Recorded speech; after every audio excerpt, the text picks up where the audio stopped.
Namaste. We carry forward our discussion on industrial organization and conservation, and in this lecture, we shall explore monopoly. A monopoly is defined as a firm that is the sole seller of a product without any close substitutes. So, this is a firm that is the sole seller. It means that it is the only seller of a product without any close substitutes. Now, what does that mean? When we look at things such as rice, now in the case of rice, you have different varieties that are available. And if there is a seller who is the only seller of a particular variety, in that case, we will not call that seller to be a monopolist because the variety can be replaced or substituted by certain other varieties as well. However, if there is a variety of rice that is the only rice that can be used for, say, a religious function. Now, in that case, if this rice variety cannot be substituted by any other variety, then the person who is the sole seller would be called a monopolist. Because in that case, that would be the only person who would be selling that particular variety of rice. Now, this becomes important because we have observed that in the case of a competitive market, everybody is a price taker. But in the case of a monopoly, because this is the only person who can provide this particular variety of rice, so he can charge as much as he wants. So in this case, in the case of a monopoly, the monopolist is not a price taker. He's a price maker. That is, he decides what will be the price of the produce, and because he is the only seller, so whatever price he wishes to charge, he is in a powerful position to charge that price. So a monopoly is a firm that is the sole seller of a product without any close substitutes. Examples include a firm that is selling a patented medicine. Now, if there is a firm that has developed a medicine for a certain disease, and suppose that is the most effective medicine, that is the medicine that everybody wants to have, so that they can be cured of the disease. In that case, because the firm holds a patent on this medicine, it would mean that the firm would be the only seller of the medicine for at least 20 years. So, in this period of 20 years, we will say that this firm will be a monopoly because this firm is the only seller of something that is so unique that it is the owner of the only well in a village. So, this owner can charge any amount of money that he wants. Other good examples include things like patents and copyrights. So when we talk about a copyright, the author who is holding the copyright is the only provider of that particular book. Or if the publisher holds the copyright, the publisher is the only provider or the only seller of that particular book. Now, if it is a book that everybody wants to read, say a new installment in the Harry Potter series. Now, this is something that all the fans of Harry Potter would like to read. Now, if they do not get this book, they cannot read any other book and say that that book becomes a part of the Harry Potter series. Because this book by the same author in the Harry Potter series, it cannot be substituted by any other book. And in this case, we will say that the uh, author or the publisher will be a monopoly because they will be the sole sellers of a product without any close substitutes. Now, the question is, why do we have monopolies? Well, we have monopolies because of three main reasons. One is monopoly resources. A key resource that is required for the production is owned by a single firm. In that case, we will say that we have a monopoly because of a monopoly over the resources. And a good example is, say, a mine. say when we talk about the diamond mines, so the De Beers company holds the largest share, greater than 80% in the whole world. Because they own the mines, they are operating the mines from which the largest chunk of diamonds comes out. And so in this case, the De Beers firm will be a monopoly because they are the sole sellers, they are the sole suppliers of diamonds because they own these resources. They have a monopoly over the resources. Similarly, for things such as tanzanites. Now, tanzanites are mined from very few number of mines. And so the owner of this particular mine can become the sole supplier of tanzanite. So we can have monopolies because of a monopoly over resources. In certain other cases, we can have monopolies because of a government regulation. So in this case, the government grants the exclusive rights to produce and sell something. And examples include copyrights and patents. Now, why does government grant exclusive rights to anybody? Now, in the olden days, what used to happen was that if the king had a close friend, then to favor his friend, the king used to grant a monopoly over a certain trade. So we can have monopolies as a way of favoritism. But these days, we have monopolies because monopolies can provide a social good, a social well-being. Now, this is because a number of things, such as inventions, are extremely time-consuming, resource-intensive, and effort-intensive. And so, whenever somebody makes a new product, if the market was made open for all the competition, then what would happen is that other people would just copy that product. Now, making of the product for the first time requires the greatest amount of inputs, the greatest amount of effort. But copying the product might not require that much amount of an input. And so, if the market was let open for everybody, then we would have a situation where nobody would want to make any new products because there is no financial incentive. And as we have seen, incentives are very important tools to make people do something because people respond to incentives. So, if the government wants that we should have a society in which new things are coming up, in which we are able to manufacture new technologies, and new technologies are important because they overall increase the efficiency and reduce the cost, because of which the welfare of the whole society would increase. Now, to incentivize people to make these new technologies, the government grants them exclusive rights over whatever they make. And typically, the government grants them patents through which they will have an exclusive right on selling that product for the next 20 years. Similarly, when we talk about books or means of art, then we have copyrights.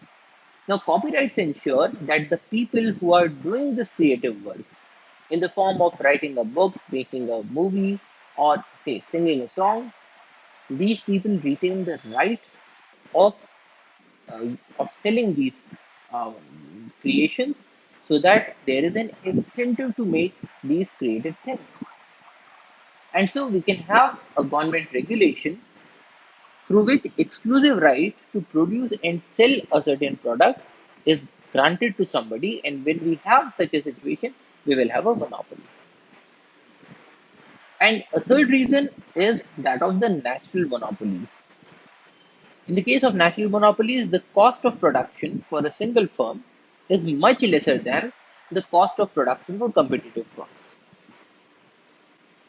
So what happens in the case of natural monopolies is that in the case of certain sectors, it so happens that if one person provides or if one firm provides the services, they would incur a certain cost. But if you have a competitive situation where multiple firms supply the same good, the costs increase. A good example is that of water pipes. So if we have a town and there is a company that is supplying water from a river, then this company will have to make a pipeline probably have distribution pipelines that will provide water to the whole of the society, and then we can also have the smaller pipelines. Now, the cost of laying the pipelines is very high, and so when this pipeline system has been made, then the residents would have to pay a certain price for this water. Now, the price that they will be paying to the firm will be used to recuperate the cost of earth moving, laying of these pipes, and providing water. Now, suppose the per capita cost is coming to be, say, rupees 10 per liter. Now, this is when one firm is supplying. Now, suppose there is another firm that also comes up and says, okay, we are also going to supply water to this town. Now, what will happen? Now, the second firm that will also have to lay a very similar pipeline, probably next to it, because it is supplying to the same locality. And so it will have to do all this earthwork, lay its pipes, and provide for all these smaller pipes as well.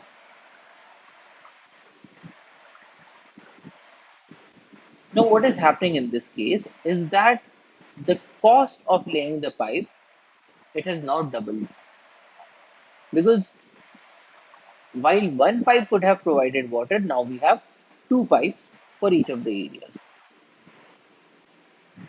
But what happens also is that now the water that is being supplied by any one firm, it reduces, because half of the customers are now being supplied by firm A and half of the customers are now being supplied by firm B.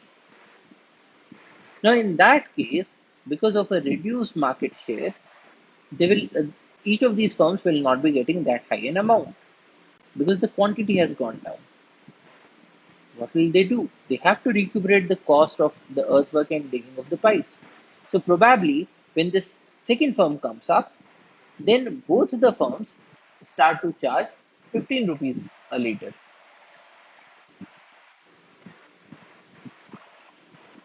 So what we are observing here is that when we have two firms that are supplying the same thing, then even though there is a situation of competition, but what is happening is that the cost for every person, it has gone up. So now people have to pay more amount of money to get the same amount of water. And this is a situation of a national monopoly. National monopolies arise when the cost of production for a single firm is much lesser than the cost of production for the competitive firms. Because the more the number of firms that are there, the more is the amount of input that they have to put in. Another example is, say, laying of roads. If we have two roads that are running right next to each other, in that case, the efficiency of operation will go down.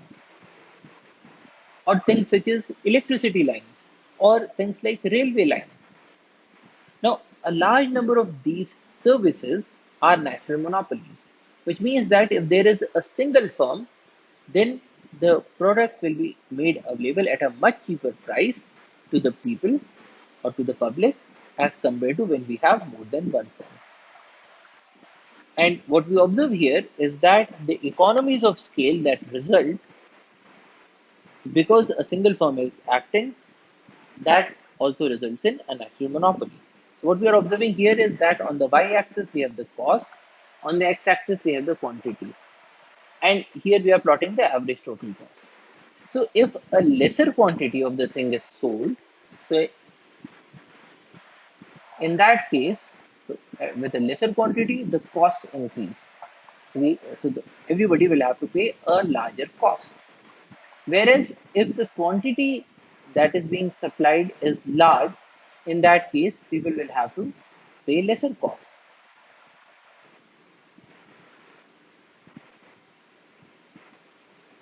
Now, when we have a situation like this, that when there is more quantity that is supplied, the average total cost reduces, which means that when more and more of the quantity of the good is being supplied, then the firms are able to supply at a lesser cost.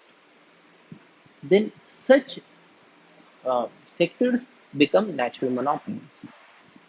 Because when we have lesser quantity of goods that are being supplied because there are more number of sellers. So what we are observing here is that at this point there are more sellers, and at this point there is a single seller because of which a larger quantity can be provided by this single seller.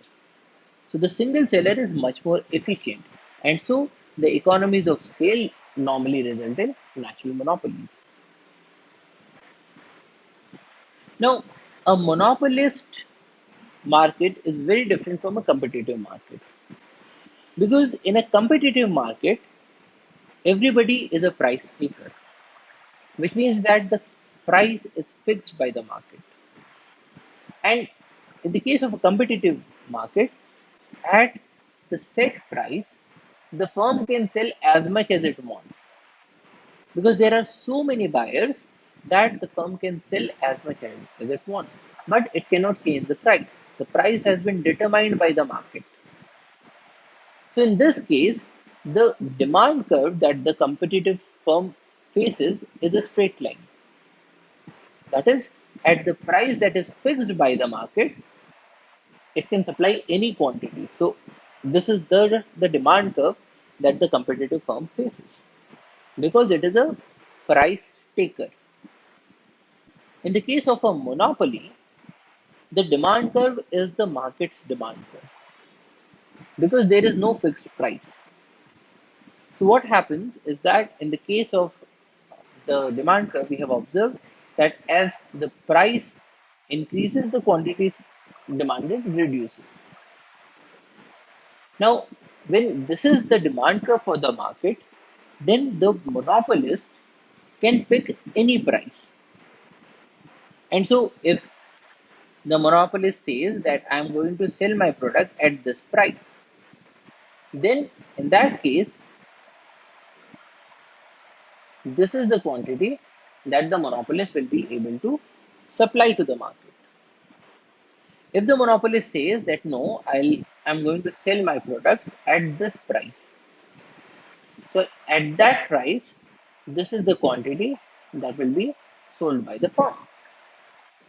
So in the case of a monopolist firm, the firm decides the prices, and at those prices, the demand curve of the market will tell how much is the quantity that will be or that should be made by the firm, because that is the quantity that is being demanded at that particular price point, and so that will be the quantity that will be supplied to the market.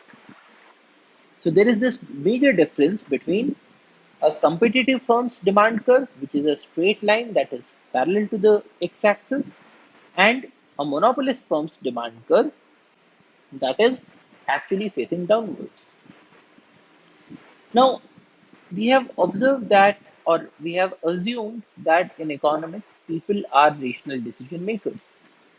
Now, when the monopoly firm is providing this good, it is providing this good to earn a profit, to increase its welfare. Now, the question is, if it supplies the goods at a higher price, lesser quantity is sold, and if it supplies at a lower price, then higher quantity is sold. But then the amount of revenue that it will earn will be given by the price at which the goods are being sold multiplied by the quantity of the good that is sold. Now, when the firm is trying to maximize its profit, it would also want to maximize the revenue, or probably go for an optimum level of revenue. But what we are observing here is that if price increases, then the quantity decreases. And if the price decreases, then the quantity increases. So in such a scenario, how should the monopolist firm decide how much of the price should be kept and how much of the quantity should be produced for the market? So that is a question that the monopolist firm faces. And the monopolist firm is free to make the prices, it is free to decide the prices, but because of the market's demand curve, the revenue that it earns, it will depend on its choice, but It does not have a complete control, because when it increases the price, the quantity that will be supplied to the market will also go down. So let us now understand how the monopolist firm maximizes its profit. So we are taking the example of a monopolist who is holding the only well in a village, and everybody in the village has to come to this well to get water. Now, if the price is less, then people would demand more. And this is because people will use water for, say, recreational activities, or they will not be using water that stringently. But if the price of water increases, then people will try to cut down on the amount of water that they will consume. So probably people will go for a shorter bath, or probably people will shift to crops that do not require that much amount of water, or probably people will stop watering the plants. So this is a scenario in which we will have a market demand curve that will be sloping downwards. But then we also have this monopolist who holds access or ownership of the only well, and so he can decide the prices. So let us say that the monopolist has decided these prices. So it can be as high as 11 or as low as 3. And what is the quantity that is being sold in the market when this price has been decided? So the quantity that has been sold is given here. So in this case, what we are observing is that when the price is less, when the price is 3 rupees per liter, then 8 liters of water are being sold. Let us assume that this quantity is given on a per hour basis. That is, if the price is 3 rupees, then 8 liters of water are being sold per hour. Now, if the monopolist increases the price, so from 3, if he increases it to 4, then a lesser quantity of water is getting sold.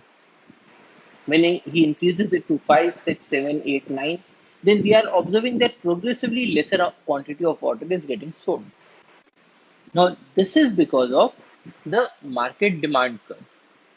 Now, in the case of a monopolist, the monopoly firm faces the market demand curve as the demand curve according to which it will have to supply, because the price is not fixed. So when the monopolist is increasing the price, lesser quantity of water is getting sold. Now, the total revenue, TR, is given as P into Q. So when the price is 11, then the revenue is 11 into 0 is 0 rupees. When the price is 10 rupees, only 1 liter is being sold, so 10 into 1 is 10 rupees is the total revenue. When the price is 9 rupees, then 9 into 2 is 18, and so on. So this column is telling us the total revenue.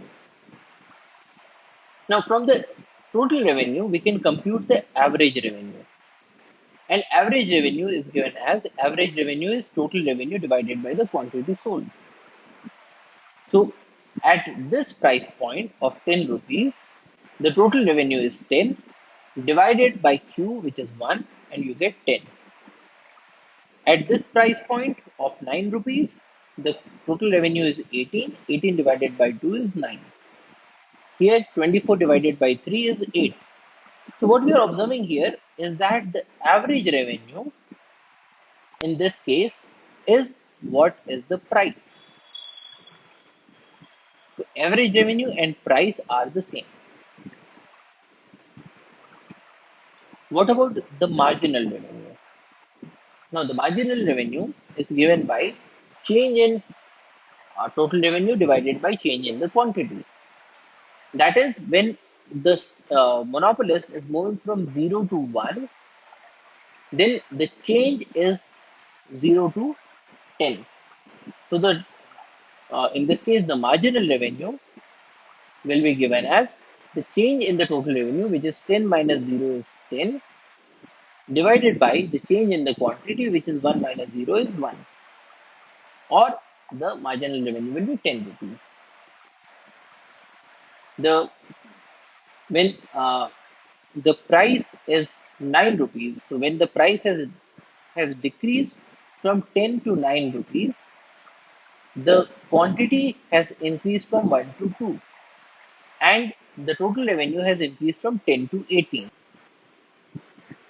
So in this case, the marginal revenue will be given by delta TR is 18 minus 10 is 8. So here we have 8 divided by delta Q, which is 2 minus 1 is 1. So 8 by 1 is 8. So this is how we compute the marginal revenue. Now, this marginal revenue is for a change from 0 to 1 or a change from 1 to 2 and so on. Now, when the seller is trying to increase the price, or when the seller is trying to change the quantity that is being supplied, then we are observing that there is a change in the total revenue, and the total revenue, it increases, reaches to a maximum and then starts to decrease. So it has increased from 0 to 30, there is an increase, but then it decreases from 30 to 24 and so on. Now this is because when we write TR is equal to P into Q, then there are two impacts that are happening. One is the output effect. So if Q increases, then TR increases. But then there is also the price effect, because when Q increases, P decreases. And when P decreases, then TR also decreases. So because of the output effect, the TR is increasing. Because of the price effect, the TR is decreasing when Q is getting increased. And which is what we are observing here. When the quantity increases, then we can have a situation where the TR may go down, or it may go up, or it may go down.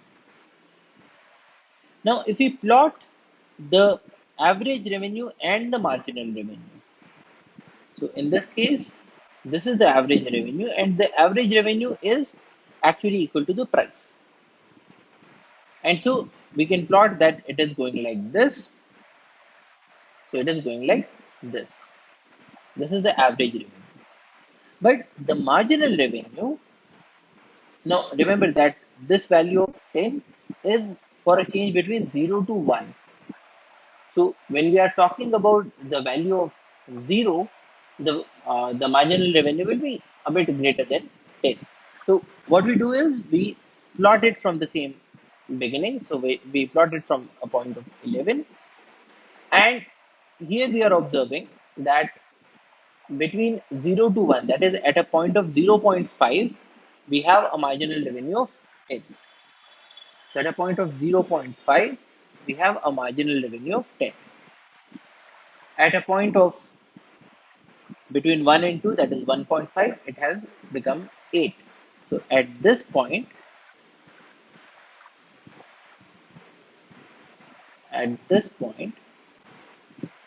the value is 8.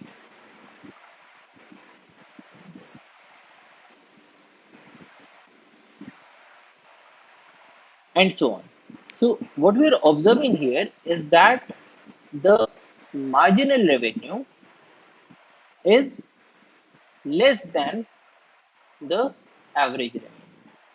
So this is marginal revenue in the red line, and this is the average revenue in the blue line.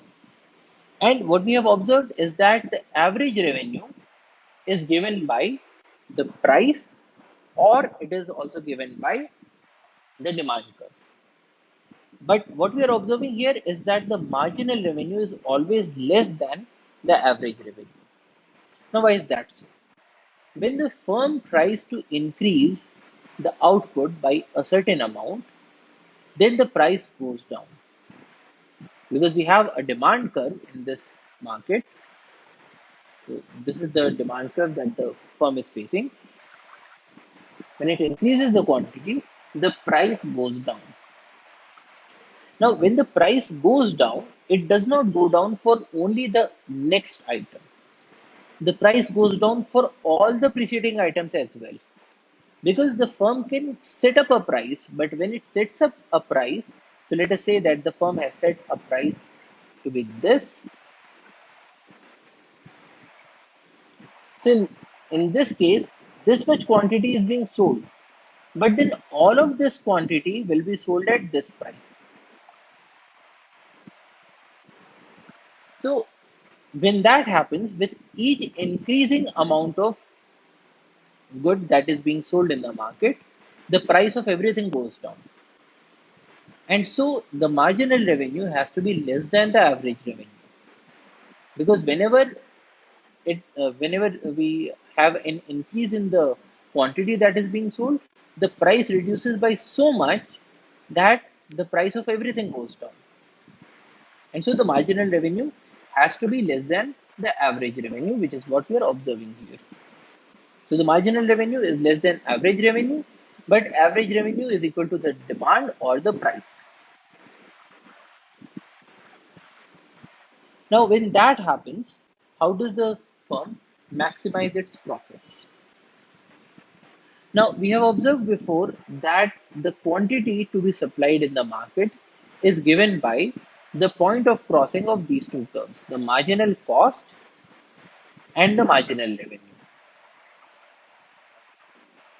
Because if the firm is supplying anything to the left of this point, so this is our point of intersection, which gives us a quantity Q, which is the optimum quantity. If the firm decides that we should supply a quantity that is less than this, that is, we should supply only this much of quantity. Now, in that case, we have a situation where the marginal revenue is greater than the marginal cost. Now, when the marginal revenue is greater than the marginal cost, it means that for every item that is being sold from this point onwards, we will have more revenue and less will be the cost of manufacturing this item. Which means that if the firm produces a single more item, then it will only add to its profits. Because at any stage to the left of our equilibrium point, we have a situation where the marginal revenue is greater than the marginal cost.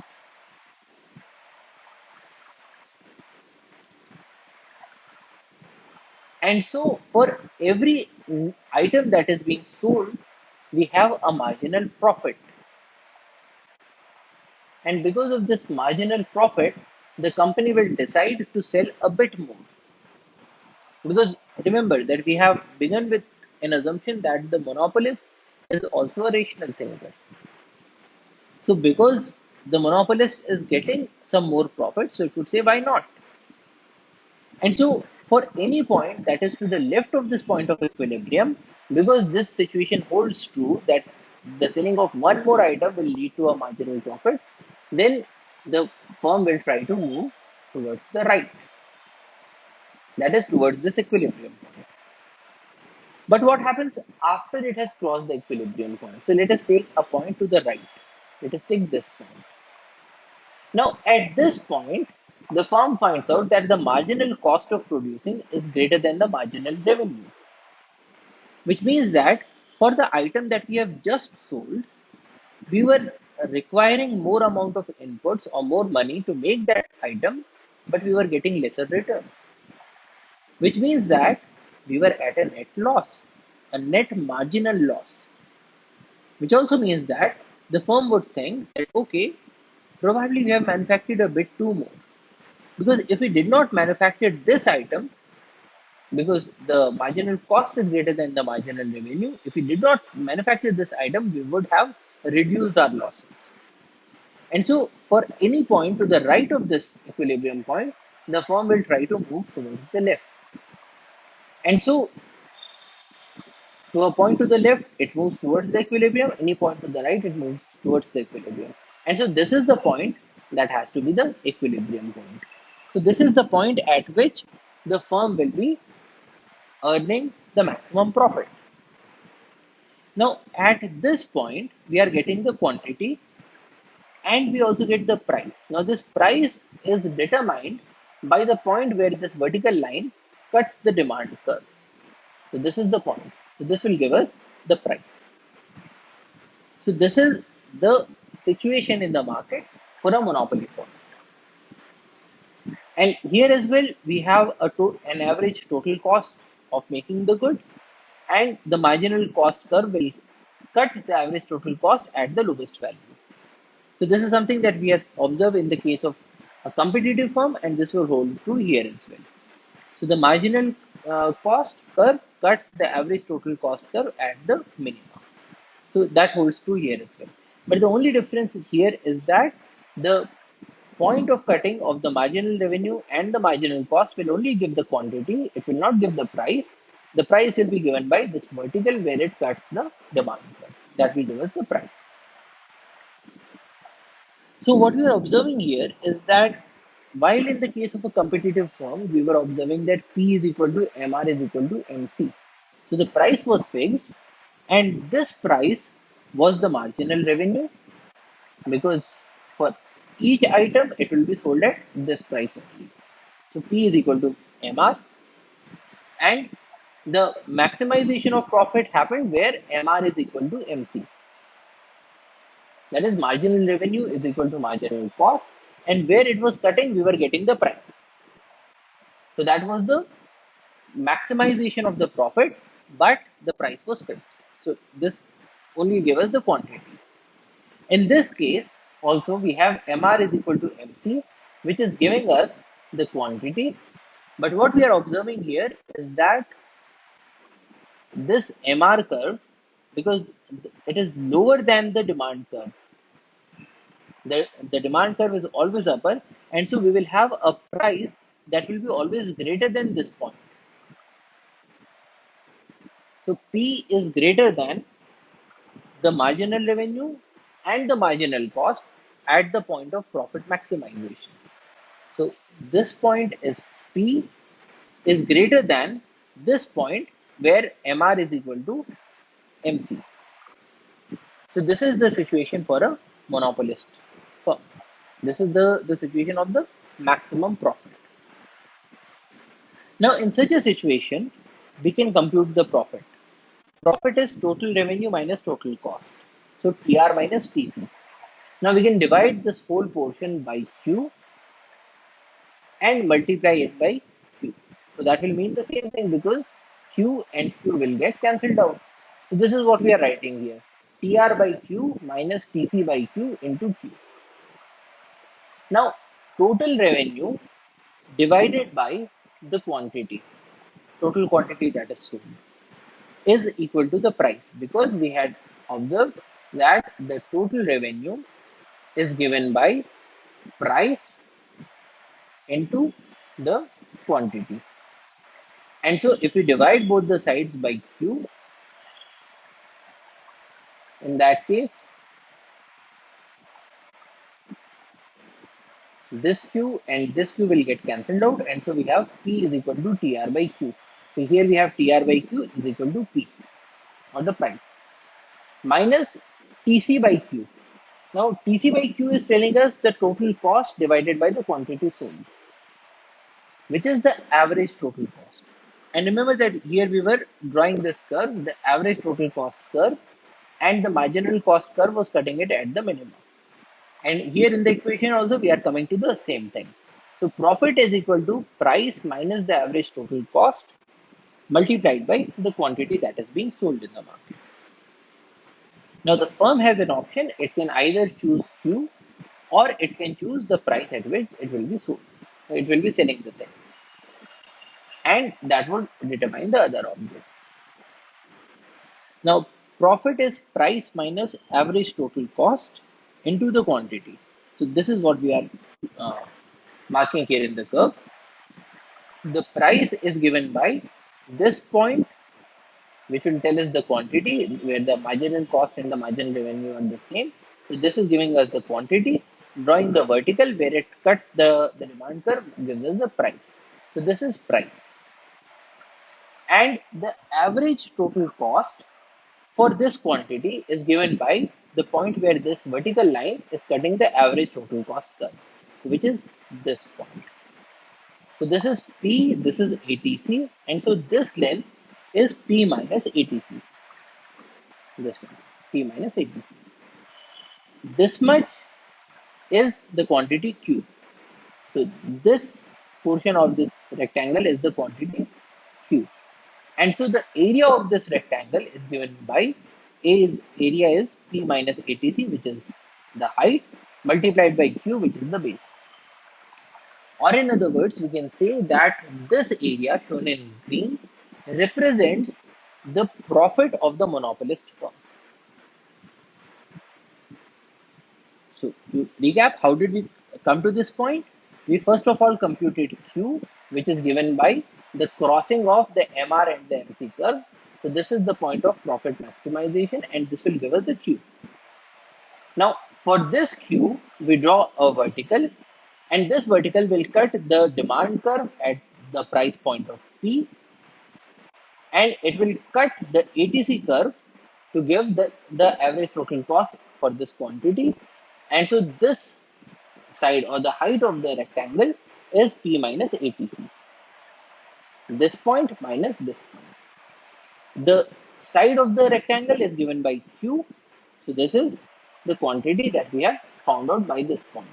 And so the area of this rectangle is the profit of the monopolist firm. Now this is different from what we were observing in the case of a competitive firm. Now, in the case of a competitive firm, the marginal cost is the same as the price. So we had observed here that in the case of a competitive firm, marginal cost is the same as price. And because a competitive firm is a price taker, so the price is fixed, which means that the marginal cost also is fixed. And so we are drawing it like this, that the marginal cost is fixed at the price, which is also the competitive price.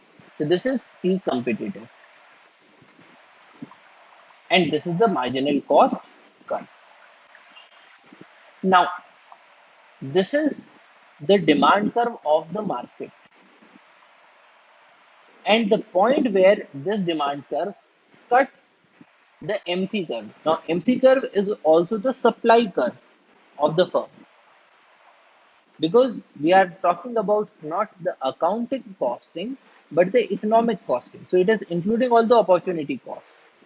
And we had observed that a firm will be able to supply goods, a competitive firm will be able to supply goods at its marginal cost.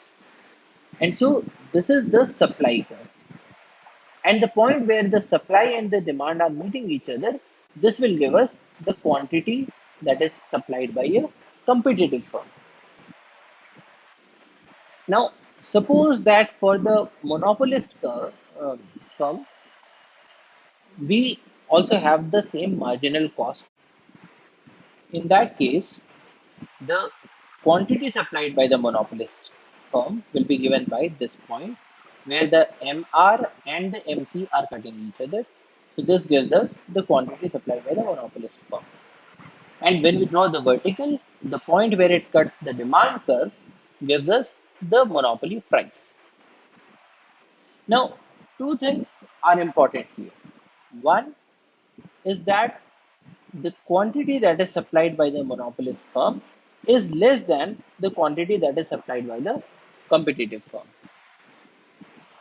Now, here it is important to note that the quantity that is being supplied by the competitive firm, that is the most efficient quantity, because that is the quantity at which the surplus of the society is maximized. The second thing to note is that the monopolist firm supplies at a price that is greater than the competitive firm's price. So these are two things that we need to remember, that the monopolist will supply a lesser quantity of the good and at a higher price than a competitive firm. Now that would result in deadweight losses, because we have observed that when we talk about a competitive firm, the point where the demand and the supply curve meet each other, that gives the point of maximization of the total surplus.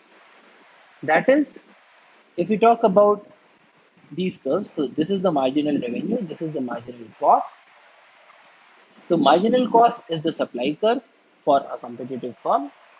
This is the demand curve of the market, and this point, it gives the efficient quantity and the efficient price, which is the equilibrium quantity and the equilibrium price. And we call it as efficient because it maximizes the total surplus. But for the monopoly firm, we have a situation that the quantity is given by this point where the marginal revenue is cutting the marginal cost, and we get this quantity, and the price is given by this point where this vertical cuts the demand curve, and so we get this price. Now the situation is, if we take any point between the monopoly quantity and the efficient quantity, and if we draw a vertical, then what happens? For this quantity, let us say that this is quantity Q. So for this quantity, we have a situation that it cuts the marginal cost curve at this point, and it cuts the demand curve at this point, which means that the cost of providing the good to the market for the firm is this much. So this is the cost, and the value that somebody in the market is putting on this is this,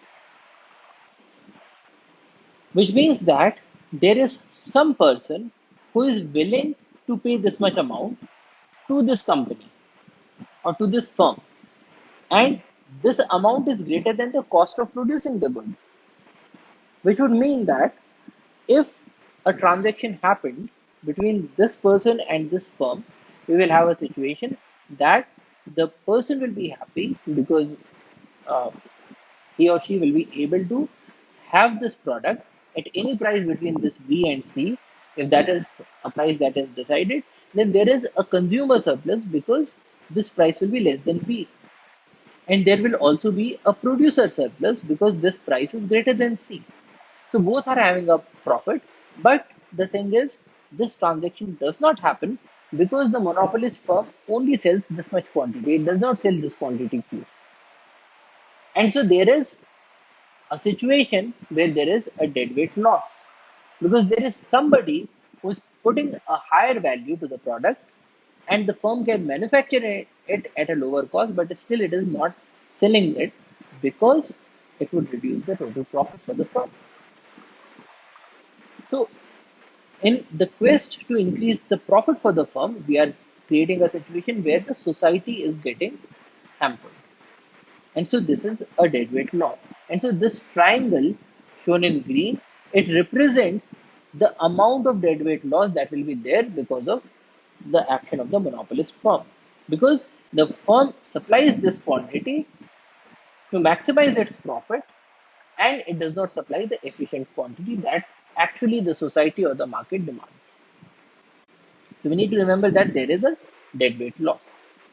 Now the next thing is there something that the monopolist firm can do to reduce the deadweight loss while ensuring that it also earns the maximum profit?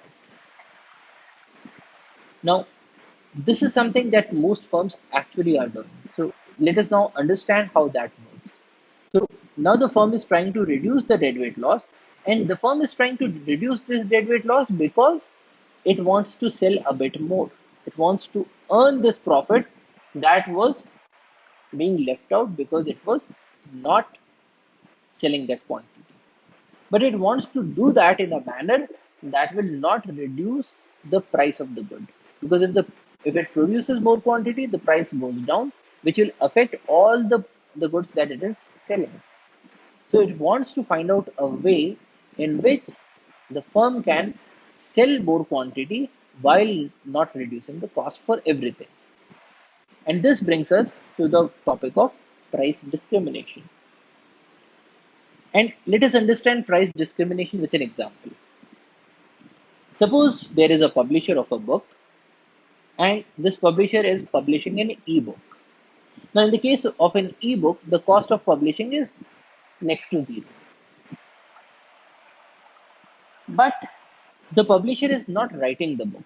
There is an author that is doing the writing, and the publisher needs to pay a royalty to the author.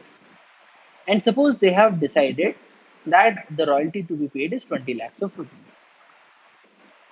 Now, when the publisher looks at the market, the publisher finds out that there are two markets. The first market is that of the die-hard fans of the author. So these people who have read the earlier books of the author, they are ready to pay a higher price because they are fans of the author. And so here we have 1 lakh people who are ready to pay as high as 30 rupees to get a copy of this book. But then there are also certain other people in the market who have not read this author or probably who are not fond of this author. So these people will buy this book if they can get it cheaply, but they will not pay 30 rupees for this book. So the publisher has found out that they will be ready to pay, say, 5 rupees per copy.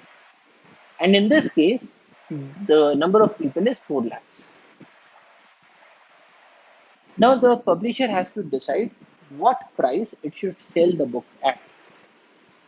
Now suppose the publisher decides that okay, I should sell it for 30 rupees because 30 rupees is the maximum that it can charge to these people. Now once that happens, these 1 lakh people will buy the book at 30 rupees. So the firm will get a revenue of 30 lakhs of rupees. But none of these 4 lakh people will buy the book. So the revenue from this segment of the market is 0 rupees.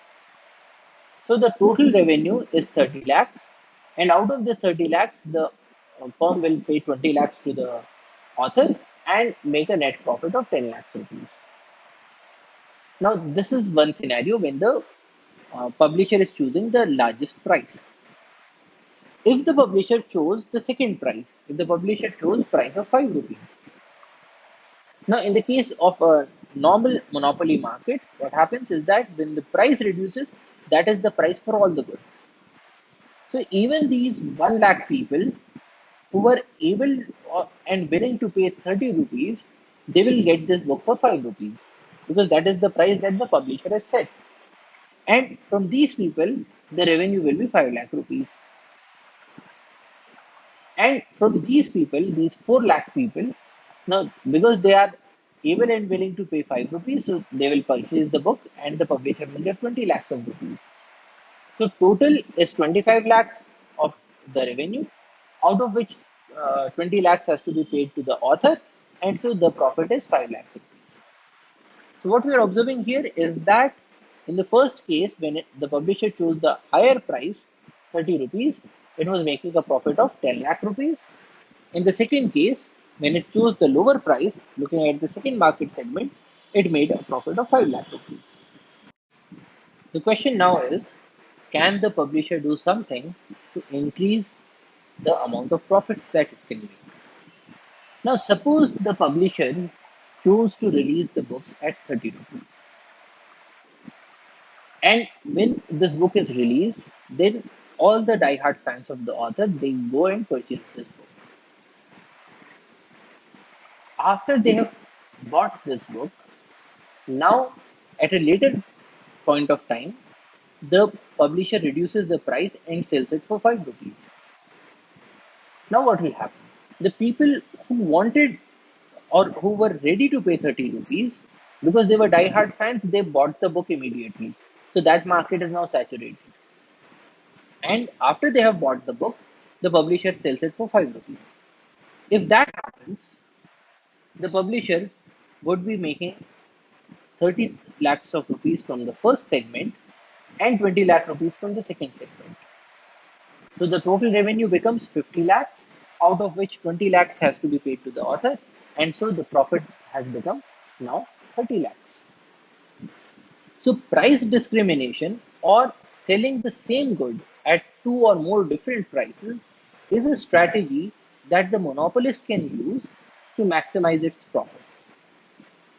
So what is happening in this case is that earlier, because here the marginal cost is the same, it is 0 rupees, the point where the marginal revenue was cutting this curve gave the monopoly quantity, and the point where it was cutting the demand curve, it was giving the monopoly price.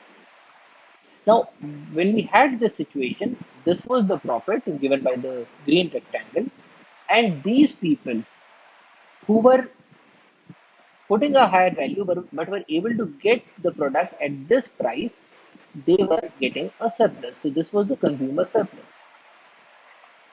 And these people who were ready to pay a price that was smaller than the monopoly price, but was still greater than the marginal cost, they were not getting anything, and so we had a deadweight loss here.